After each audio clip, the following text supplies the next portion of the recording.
ये दिव्य माँ भगवती के चरित्रों को श्रवण करेंगे, परंतु सावधान होकर के श्रवण करना। कथा सुनने के लिए 4 बातों की आवश्यकता पड़ती है।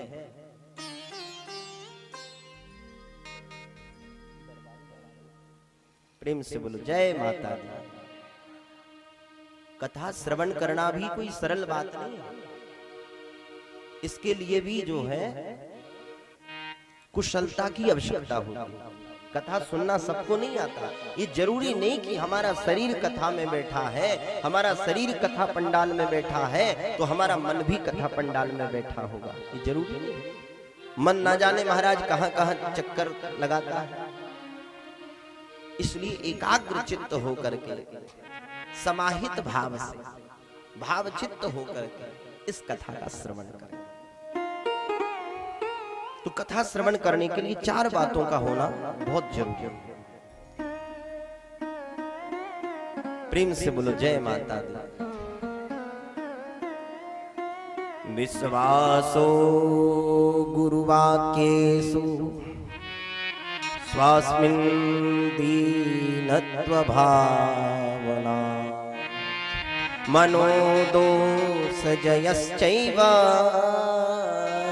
कथायां निश्चलः मति।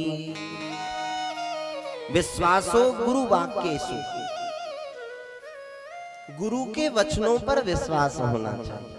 गुरु के वचनों का मतलब शास्त्रों के वचनों पर हमारा विश्वास है। कथा श्रवण करने बैठे तो हम विश्वास पूर्वक बैठे कि ये कथा श्रवण से हमें धर्म अर्थ काम मोक्ष 4 पुरुषार्थों की प्राप्ति होगी। मां भगवती की कथा ही ऐसी है जो 4 पुरुषार्थों को प्रदान करने वाली। ये विश्वास होना चाहिए, गुरु वचनों पर विश्वास। और स्वस्मिन् दीनत्व भावना, मन में दीनता का भाव। कथा में बैठो तो अभिमान से नहीं बैठना चाहिए। महाराज जी क्या कथा सुनाएंगे, वही कथा महाराज, वही प्रवचन कई बार हमने कथा सुन ली ना। हमारे श्री हनुमंत लाल जी को आप देखो, वर्षों से भगवान की दिव्य कथाओं को सुन रहे हैं। हनुमान जी को कोई कथा सुना सकता है? और ऐसी कोई कथा है दुनिया में जिस कथा को हनुमंत लाल जी ने श्रवण नहीं की? भगवान की कथा के परम पटु कुशल श्रोता श्री हनुमंत लाल जी महाराज। राम कथा सुनबे को रसिया, जहां भी भगवत कथा चलती है वहां पर श्री हनुमंत लाल जी विराजमान हो जाते हैं। और खाली आकर के बैठते नहीं हैं। बोले यत्र यत्र रघुनाथ कीर्तनम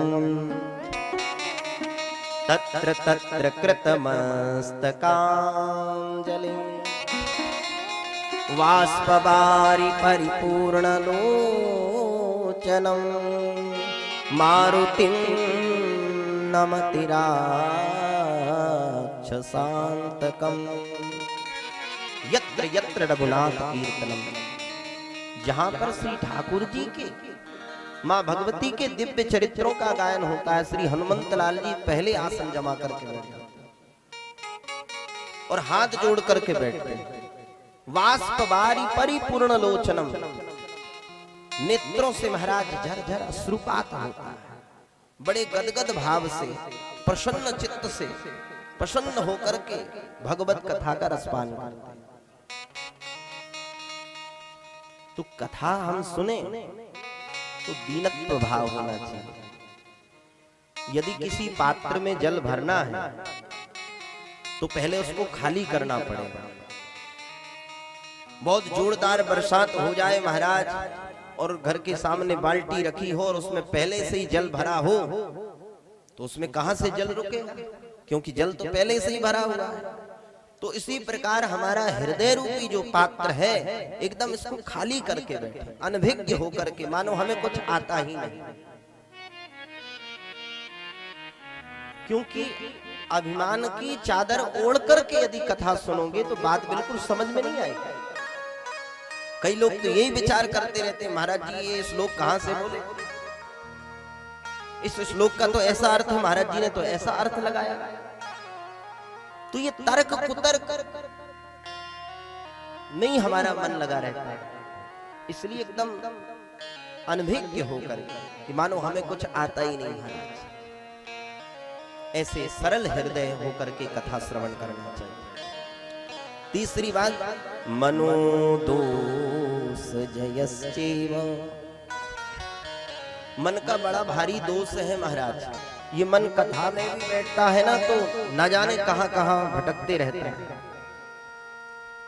किसी की दृष्टि तो पंडाल में ही होती है, पता नहीं इतना बड़ा पंडाल बना है, इसमें कितना खर्च आया होगा, यही विचार करते रहते हैं। और महाराज जी कथा करते हैं तो उस कथा में महाराज जी को कितना पैसा बचता होगा। ऐसे अनेक प्रकार के प्रश्न में ही मन उलझा रहता है, ये मन का दोष है। तो ये मन के दोष से निवृत्ति प्राप्त करके मां भगवती की दिव्य कथामृत का रसपान करना चाहिए, एकाग्रचित्त होकर के कथा श्रवण करना चाहिए। तो श्रीमद् देवी भागवत महापुराण में सर्वप्रथम मां भगवती की कथा का दिव्य महात्म का वर्णन है, जो 5 अध्यायों में बताया है। प्रेम से बोलो जय माता दी।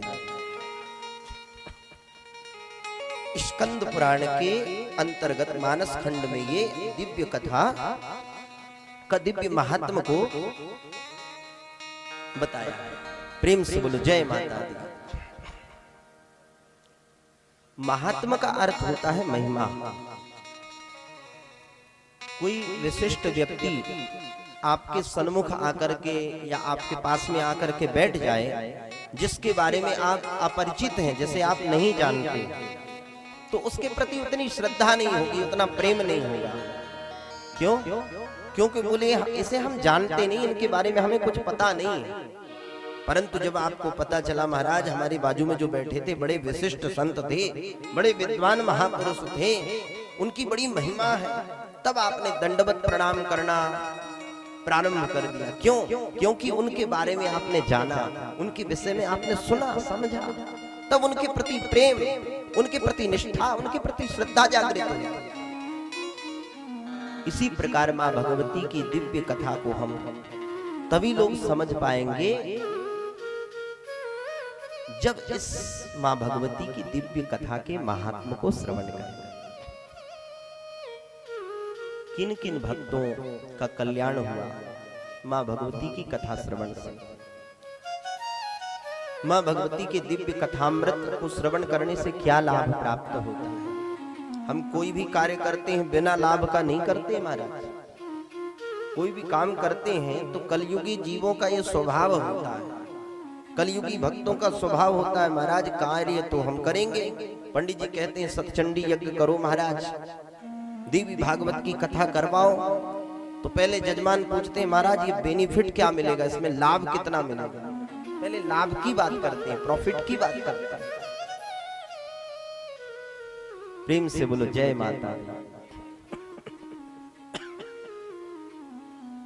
तो कहने का अभिप्राय मेरा ये है कि किन किन भक्तों ने इस दिव्य कथा को श्रवण किया और इस कथा से क्या लाभ की प्राप्ति होती है, इसका विस्तृत वर्णन जिस ग्रंथ में है उसे श्रीमद् देवी भागवत महापुराण कहते हैं। और जब तक हम इसके विषय में जानेंगे नहीं तब तक प्रेम नहीं होगा। गोस्वामी जी भी इस बात को पुष्टि करते हैं मानस में। जाने बिनु ना होए परतीति, जाने बिनु ना होए परतीति, जाने बिनु ना होए परतीति, जाने बिनु ना होए परतीति, बिन परतीति होए बिनु परतीति होए नहीं प्रीति, बिन परतीति होए नहीं प्रीति, बिनु परतीति होए नहीं प्रीति, जाने बिनु न होए परतीति, जाने बिनु न होए परतीति, जाने बिनु न होए परतीति, जाने बिनु न होए परतीति, बिन परतीति होय नहीं प्रीति, बिनु परतीति होए नहीं प्रीति, बिन परतीति होय नहीं प्रीति, जाने बिनु न होए परतीति, जाने बिनु न होए परतीति, जाने बिनु न होए परतीति, जाने बिनु न होए परतीति। बिना जाने प्रेम नहीं होता है। तो दिव्य महात्म्य की हम लोग चर्चा आज करेंगे।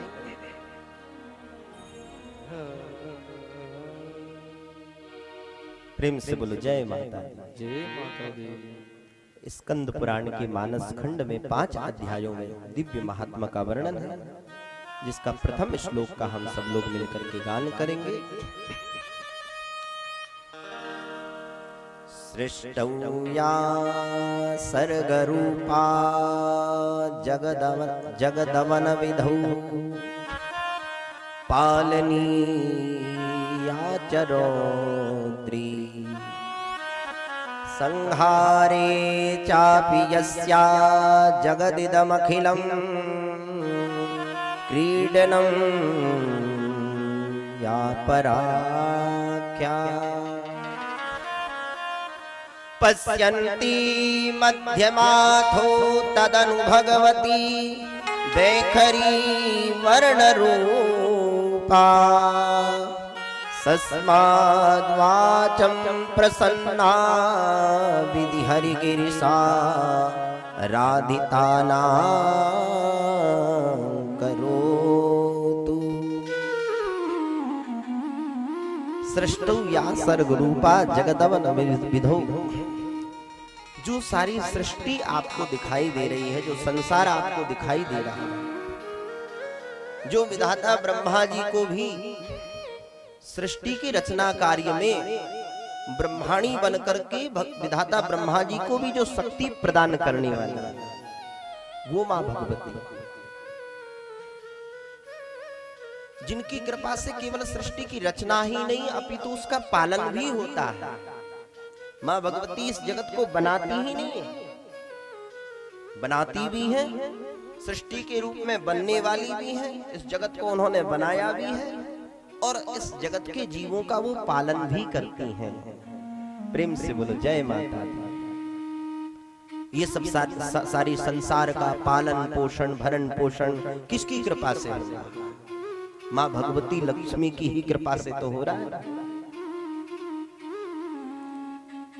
और अंत में वही इस संसार को दाल भात बना करके अपने उदर में अपने पेट में ही धारण कर लेती है। जो शिव जी को संहार करने की शक्ति प्रदान करती हैं, भगवान नारायण को जो पालन करने की सामर्थ्य प्रदान करती हैं, ऐसी मां भगवती।